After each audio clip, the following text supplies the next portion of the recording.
ನಾಗಮೋಹನ್ ದಾಸ್ ಏಕಸದಸ್ಯ ಆಯೋಗದ ದೋಷಪೂರಿತ ಒಳ ಮೀಸಲಾತಿ ವರದಿ ತಿರಸ್ಕರಿಸಲು ಒತ್ತಾಯಿಸಿ ಯಾದಗಿರಿಯಲ್ಲಿ ಬೃಹತ್ ಪ್ರತಿಭಟನೆಯನ್ನ ನಡೆಸಿದ್ದಾರೆ.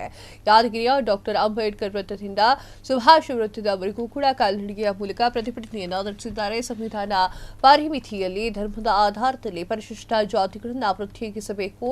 ಸಂವಿಧಾನ ತಿದ್ದುಪಡಿ ಕಾಯ್ದೆ 1990ರ ಪ್ರಕಾರ ಪರಿಶಿಷ್ಟ ಜಾತಿಯ ಬೌದ್ಧರನ್ನ ಪ್ರತ್ಯೇಕವಾಗಿ ವರ್ಗೀಕರಣ ಮಾಡಬೇಕು ಅಂತ ಹೇಳಿ ಒತ್ತಾಯವನ್ನ ಮಾಡಿದ್ದಾರೆ. ಹೇಳಿದ್ದಾರೆ. ಸೊ ಈಗಾಗಲೇ ಆ ವರದಿ ಯಾದಗಿರಿಯಲ್ಲಿ ಸಹ ನಮ್ಮ ಸ್ನೇಹಿತರು ಈ ಒಂದು ಚಳವಳಿಗೆ ಕರೆ ಕೊಟ್ಟಿದ್ದಾರೆ. ಬಹುಶಃ ಹಾಗೂ ಕ್ಯಾಬಿನೆಟ್ ಮೀಟಿಂಗ್ ಚರ್ಚೆ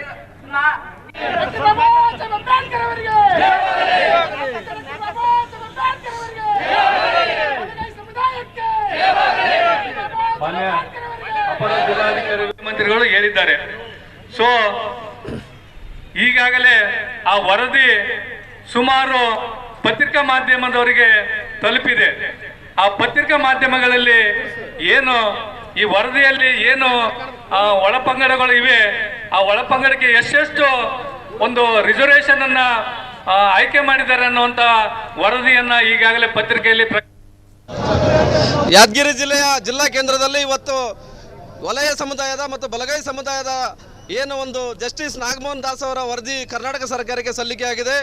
ಆ ವರದಿಯಲ್ಲಿ ಬಲಗೈ ಸಮುದಾಯಕ್ಕೆ ಅಂದರೆ ವಲಯ ಸಮುದಾಯಕ್ಕೆ ಒಂದು ಮಾರಕವಾಗಿ ಪರಿಣಮಿಸಿದೆ. ಕಾರಣ ಪರಮ ಮತ್ತು ಪರವನ್ನ ಅಂತಕ್ಕಂಥ ಎರಡು ಬಲಗೈ ಸಮುದಾಯದ ಉಪ ಪಂಗಡ ಗುಂಪುಗಳನ್ನು ಎಡಗೈ ಸಮುದಾಯಕ್ಕೆ ಸೇರಿಸಿದ್ದು ಮೊದಲನೇ ತಪ್ಪು. ಎರಡನೇದು ಛಲವಾದಿ ಮತ್ತು ಆದಿ ಕರ್ನಾಟಕ, ಆದಿ ದ್ರಾವಿಡ, ಆದಿ ಆಂಧ್ರ ಅಂತಕ್ಕಂಥ ಉಪ ಗುಂಪುಗಳನ್ನು ಅದು ಇನ್ನು ಬೇರೆ ಜಾತಿ ಎಂದು ಗುರುತಿಸಿ ಅದಕ್ಕೆ 1% ಮೀಸಲಾತಿಯನ್ನು ಜಾರಿ ಮಾಡಿದ್ದಾರೆ. ಹಾಗಾಗಿ ವಲಯ ಸಮುದಾಯಕ್ಕೆ ಸಿಗಬೇಕಾದಂಥ ನ್ಯಾಯಸಮ್ಮತ 6.2 ಇಲ್ಲಿ ಕಡಿಮೆ ಮಾಡಿ 5% ಮೀಸಲಾತಿಯನ್ನು ಜಾರಿ ಮಾಡಿದ್ದಾರೆ.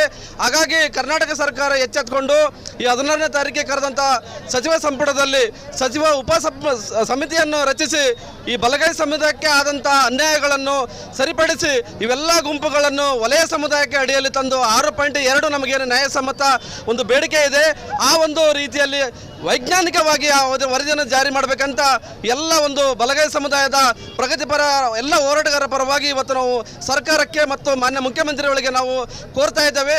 ದಯವಿಟ್ಟು ಇದನ್ನು ತಾವು ಪರಿಗಣಿಸಿ. ಕ್ಷಣ ಕ್ಷಣದ ಸುದ್ದಿಗಳಿಗಾಗಿ ಫ್ರೀಡಂ ಟಿವಿ ಸಬ್ಸ್ಕ್ರೈಬ್ ಮಾಡಿ, ಲೈಕ್ ಮಾಡಿ ಹಾಗೂ ಫಾಲೋ ಮಾಡಿ.